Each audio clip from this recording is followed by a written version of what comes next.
لکھ رہا تھا کہ بوڑھے باپوں پہ جو ہے نا بیٹیاں بوجھ بن گئی ہیں. یہ مضمون میں لکھ رہا تھا کہ اسی دوران عصر کی نماز کا وقت ہوا اور میری یہ جذبات سے کیفیت تھی کہ میری آنکھوں سے آنسو ٹپک رہے تھے. یعنی یہ جو میں نے کتاب لکھی ہے نا, یہ کوئی عیاشی کی کتاب نہیں ہے, جو حالات میں دیکھ رہا تھا. اور میں جب وہ لکھ رہا تھا تو وہ آنکھوں سے آنسو ٹپک کے نا, وہ جو سیاہی ہے وہ پھیل رہی تھی صفحے پر, مجھے لکھنے میں دشواری ہو رہی تھی, ایسا جذباتی ہوا تھا میں اس وقت. نماز پڑھ کے میں واپس گھر کی طرف آ رہا ہوں تو ایک بوڑھے میاں نے راستے میں روک لیا. ان کو کیا پتا میں اس ٹاپک پہ لکھ رہا ہوں. انہوں نے کہا بیٹے میری 6 بیٹیاں ہیں, میں زندگی میری عذاب میں آ گئی ہے. ایسے بوڑھے آدمی کے زبان بھی ان کی لڑکھڑا رہی تھی, بولا نہیں جا رہا تھا. کہہ رہے ہیں یار رشتے تلاش کرتے کرتے اب ایک رشتہ ملا ہے بڑی بیٹی, دوسری بیٹی کے لیے, بڑی سے جو چھوٹی ہے. تو وہ کہہ رہے ہیں جہیز بھی میں نے انتظام کر لیا, مکان پہ میں نے برائے فروخت کی تختی بھی لگا دی ہے کہ یہ بھی بیچ کے میں جہیز اور جو بھی انتظامات کروں گا. لیکن بارات کا جو کھانا ہے اس میں وہ کم معیار پہ راضی نہیں ہو رہے. بارات میں بھی کھانا کھلا رہا ہوں لیکن معیار اتنا ہے کہ اگر میں نے اس بیٹی پہ یہ خرچ کر دیا تو دوسری بیٹیوں پہ کیا کروں گا میں. اس بیچارے کی جو کنڈیشن تھی نا, خدا کی قسم میرا دل چاہ رہا تھا کہ میں چیخے مار مار کے روؤں, چیخے مار مار کے روؤں کہ یار یہ کیا معاشرے نے بنا دیا بیٹیوں کو. تو مجھے آ گیا غصہ. میں نے کہا کہ آپ کا جو یہ بے شرم داماد ہے یہ نہیں دیکھ رہا آپ کی غربت. تو انہوں نے کہا بیٹا اس کے پاس لڑکیوں کی کمی بولو بھائی نہیں ہے. کہتے ہیں میں نے بڑی بیٹی کے معاملے میں یہ کیا تھا, جہیز بھی سب کچھ, بارات میں کھانا تھوڑا سا کم, یعنی ایک سنگل ڈش سے بریانی ہو جائے گی بھائی, کیوں میری جیب اجازت نہیں دے رہی تھی. تو رشتہ ٹوٹ گیا تھا اس بیس پہ. لڑکے والوں نے کہا تھا کہ ہم جب آئیں گے اور 1 ڈش ہوگی تو میرے دوستوں میں میرا معیار گر جائے گا, لوگ کہیں گے کہ میں کسی غریبوں سے شادی کر لی ہے. سمجھ میں آ رہی ہے بات. کہہ رہی ہے مصیبت سے ایک رشتہ ملا ہے, اب یہ بھی انکار کر دے گا, یہ بھی کیا کر دیں گے, انکار کر دیں گے. تو پھر جیسے بڑی بیٹی بیٹھی ہوئی ہے اس کی تو عمر اتنی ہو گئی, اب اس کے رشتے کا امید ہی نہیں ہے, تو اس کا بھی کہہ رہے باقیوں کا کیا کروں گا میں. تو میں نے ان سے کہا, تو یہ میں بڑا جذباتی ہو گیا تھا نا اس وقت. پھر میں نے واپسی پہ یہ واقعہ بھی اپنی کتاب میں لکھا ہے, میری کتاب میں یہ واقعہ بھی آپ کو ملے گا جو اسی وقت لکھا پھر میں نے لا کے, اور پورا یہ بتایا کہ میں ابھی واقعہ لکھ کر گیا ہوں اور نماز پڑھ کے بالکل اسی سے ملتا جلتا واقعہ ہو. تو میں نے پھر ان کو کہا, میں نے پھر ان کو وہی مجھے یہ میت والا واقعہ یاد آیا نا, میں نے کہا پھر آپ ایسا کریں بارات کا کھانا کھلائیں, کہیں سے انتظام کرتے ہیں, اللہ نے ہمیں توفیق دی ہم بھی کچھ کریں گے, اور ویسے کرنا چاہیے, بہرحال مدد تو کرنی چاہیے. مسئلہ یہ ہے کہ وہ انکار کرے گا, رشتے کے مسائل بہت ہیں, لڑکی والوں کو یہ منہ میں ہڈی دینی پڑتی ہے, ورنہ وہ اس سے بھی جاتے ہیں نا, اس گھر تو بسانا ہے اس نے. تو مجھے وہ کہنے لگے کہ کیا کروں. میں نے کہا پھر آپ ایسا کریں, میں ایک دم جذباتی ہو گیا, میں نے کہا آپ ایسا کریں رشتے کا انکار تو آپ نہ کریں, کیونکہ یہ جیسا بھی ہے نہ ہونے سے بہرحال بہتر ہے, ورنہ بیٹی کو کہاں آپ لے کے جائیں گے, وہ تو پھر خراب ہو جائے گی معاملہ اس کا. اور آپ کی عمر 60-62 سال عمر ہے, تو اللہ نہ کرے کل موت واقع ہو جاتی ہے تو 6 بیٹیاں بیچاری کیا کریں گی. لبرل لوگوں کے پاس تو اس کا حل یہ کہ جاب کراؤ, ان کو پڑھاؤ لکھاؤ اور انڈیپینڈنٹ کر دو. یہ پاگل پنے والی باتیں ہیں, صحیح ہے نا. نیچر کا کوئی آلٹرنیٹ نہیں ہے. آپ جاب کر رہے ہو لیکن روٹی نہیں کھا پا رہے اس پیسوں سے, وہ جاب کسی کام کی ہے, کیونکہ روٹی آپ کی باڈی کی ریکوائرمنٹ ہے. تو اسی طرح میرے بھائی آپ کروڑ پتی بن جائیں, لڑکی کے پاس شوہر نہ ہو جو اس کی فزیکل ریکوائرمنٹ بھی ہے اور اس کی مینٹلی بھی اس کو جو ہے وہ اس کو سپورٹ کرے گی, یہ چیزیں نہ ہو تو آپ کے پاس قارون کا خزانہ بھی ہو, وہ اس کا آلٹرنیٹ نہیں ہو سکتا. یہ بالکل ایسے ہی ہے جیسے آپ کے جاب کرو پیسہ کماؤ مگر روٹی نہ کھاؤ. وہ کہے گا پھر کس کام کی جاب جب مجھے میری بیسک ضرورتیں پوری کرنے کا موقع نہیں مل رہا, اس سے وہ میری پوری نہیں ہونی, تو میں نے اس جاب کا کرنا کیا ہے. میرے پاس کتنی خواتین ملاقات کے لیے آتی ہیں, ٹھیک ٹھاک پیسہ کما رہی ہیں, شادی نہ ہونے کی وجہ سے ڈپریشن میں چلی گئی. پیسہ بہت ہے, جاب کر رہی ہیں, وہ بھی انڈیپینڈنٹ ہیں. اور ایسی درجنوں خواتین ہیں جو جاب بالکل بھی نہیں کر رہی ہیں, ایک ڈھنگ کا میاں مل گیا, بہت ہنسی خوشی زندگی گزار رہی, آتا کخ بھی نہیں, نہ ایجوکیشن ہے ان کے پاس, نہ پیسہ ہے ان کے پاس, میاں اچھا مل گیا ان کو, اولاد ہو گئی, بہت عیاشی میں زندگی گزر رہی ہے ان کی, تو اس سے وہ لڑکی اچھی ہے کہ نہیں ہے, کہ جو کچھ بھی نہیں آتا تھا اس کو میاں اچھا مل گیا. تو اس لیے عورت کی پہلی ضرورت ہے اس کے لیے اچھے میوں کا انتظام کرو, صحیح ہے نا, باقی چیزیں بعد میں ہیں. تو خیر جلدی سے بات مکمل کر کے بیان ختم کرتا ہوں. تو میں نے پھر بوڑھے بزرگ سے کہا, میں نے کہا دیکھیں آپ ایسا کریں, پھر مجھے یہ میت والا واقعہ یاد آ گیا. میں نے کہا آپ انتظام کریں, آپ ایک بہترین سا جتنی ڈشیں وہ کہہ رہے کمبخت منوس معذرت اتنی ڈشیں آپ بنوائیں, اور آپ یہ کریں کہ اول تو بارات اسلام میں ہے ہی نہیں نا, بارات کا کھانا ہی نہیں ہے. نبی صلی اللہ علیہ وسلم نے تو 4 بیٹیوں کی شادی کی, ایک کھجور کا دانہ بھی کسی کو نہیں کھلایا. اپنی جتنی شادیاں کی ہیں ولیمہ کیا ہے. تو اسلام میں شادی کا کھانا بھی کون کرتا ہے؟ لڑکا کرتا ہے, مرد کے ذمے ہے. ولیمہ ہے, بارات وارات کا لفظ ہی نہیں ہے اسلام میں, بلکہ نکاح کی محفل میں چند لوگ آ جائیں اور وہ نکاح کے بعد وہیں سے پتلی گلی سے نکل جائیں, اگلے دن سارے لڑکے کے گھر پہنچ جائیں, وہاں بارات لے کے جائیں, پوری 4 W11 لے کے جائیں آپ وہاں پہ. مرد کا ہے خرچہ, بیٹی پہ خرچہ نہیں ہے نا, باپ پہ خرچہ ہے. لیکن اب وہ نہیں کرتے تو رشتہ ٹوٹتا. پھر کہتے ہیں اگر اسی طرح چلی گئی تو ساری زندگی تانے دے دے کے مار دیں گے, تیرے باپ نے کھلایا کیا ہمیں. وہ پھر سسرال میں بچی پہ ظلم ہوتا ہے.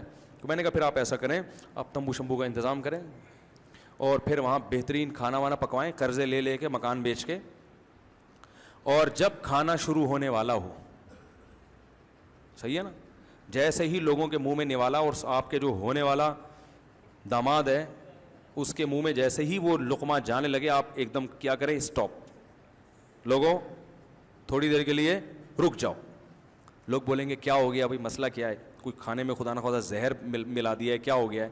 تو آپ بتائیں بھائی مسئلہ یہ ہے کہ ہمارے نبی سے زیادہ سخی دنیا میں کوئی نہیں ہو سکتا. انہوں نے تو 4 بیٹیوں کی شادی کی, ایک کھجور کا دانہ بھی نہیں کھلایا. یہ تو ہندوؤں سے بارات کی رسم آئی ہے, ہم تو مسلمان ہیں.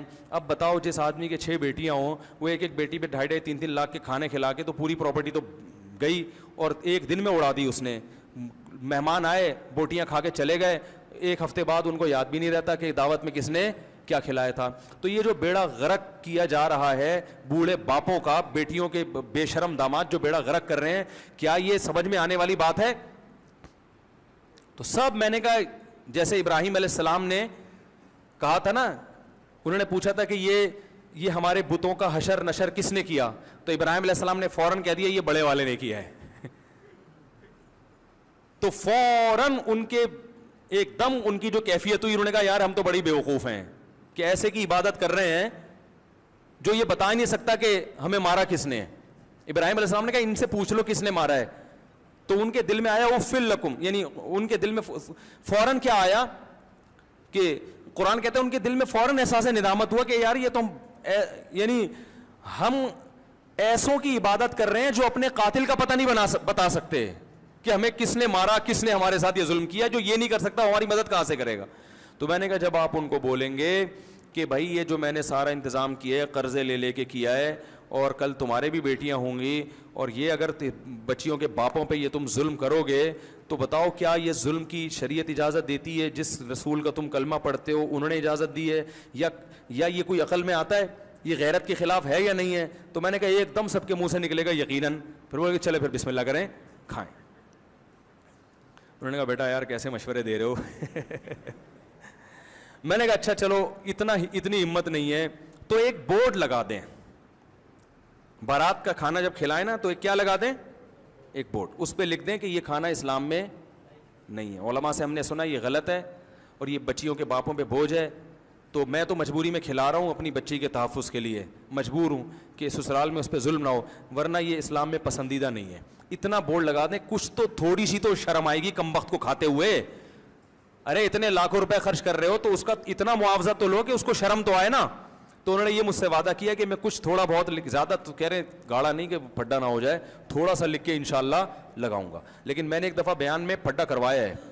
ایک دفعہ کہیں ہم بیٹھے ہوئے تھے, میں نے نکاح پڑھانا تو میں نے اسی وقت جہیز کے خلاف بیان شروع کر دیا, اور وہ دبا کے جہیز لے رہے تھے لڑکے والے. نکاح مجھ سے پڑھوانا تھا, ہم نے جہیز کے خلاف بول دیا. وہ لڑکے والے ایک ایک کر کے کھڑے ہو رہے ہیں, آپ کو ہم نے نکاح پڑھانے کے لیے بلایا ہے, تقریریں کرنے کے لیے نہیں بلایا. تو میں نے کہا یہ ان سے پوچھ لو, انہوں نے مجھے خود کہا تھا کہ تقریر بھی کرنی ہے. انہوں نے خود بولا.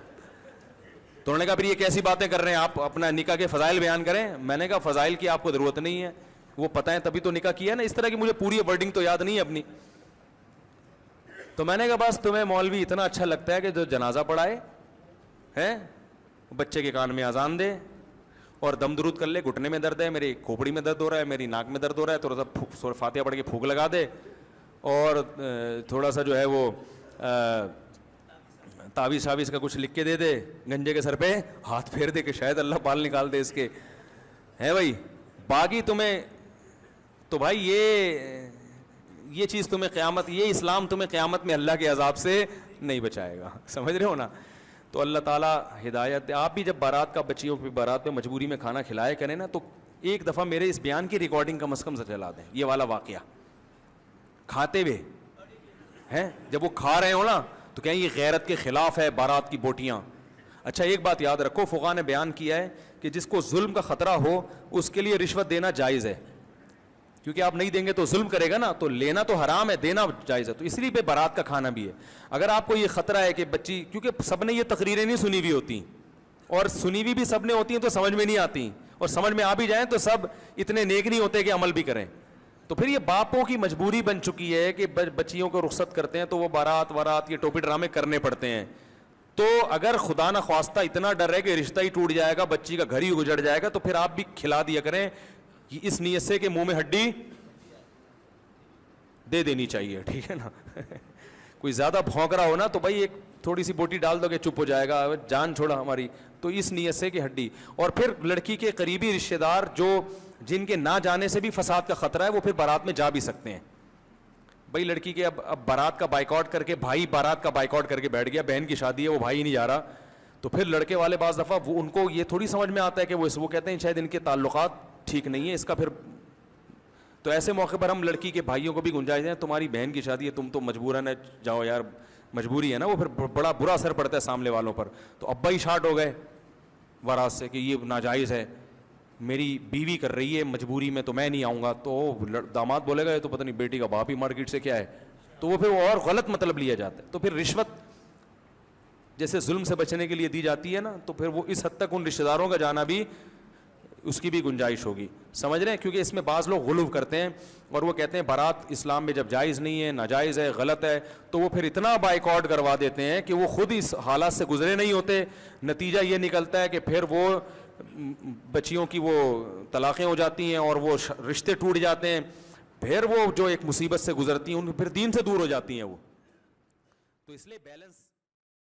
بسم اللہ الرحمن الرحیم. تبارک الذی بیدہ الملک وهو على كل شيء قدیر الذي خلق الموت والحياة ليبلوكم أيكم أحسن عملا وهو العزيز الغفور الذي خلق 7 سماوات طباقا ما ترى في خلق الرحمن من تفاوت فارجع البصر هل ترى من فطور ثم ارجع البصر كرتين ينقلب إليك البصر خاسئا وهو حسير ولقد زينا السماء الدنيا بمصابيح وجعلناها رجوما للشياطين وأعتدنا لهم عذاب السعير وللذين كفروا بربهم عذاب جهنم وبئس المصير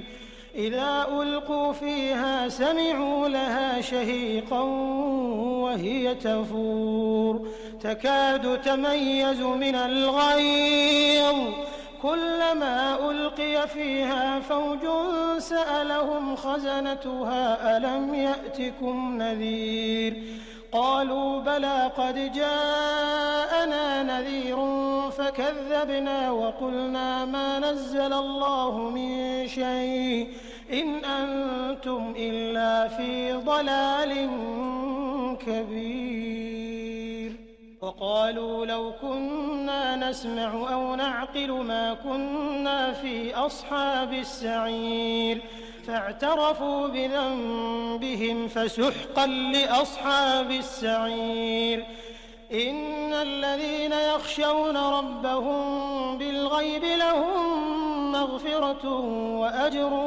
كبير وأسروا قولكم أو اجهروا به إنه عليم بذات الصدور ألا يعلم من خلق وهو اللطيف الخبير هو الذي جعل لكم الأرض ذلولا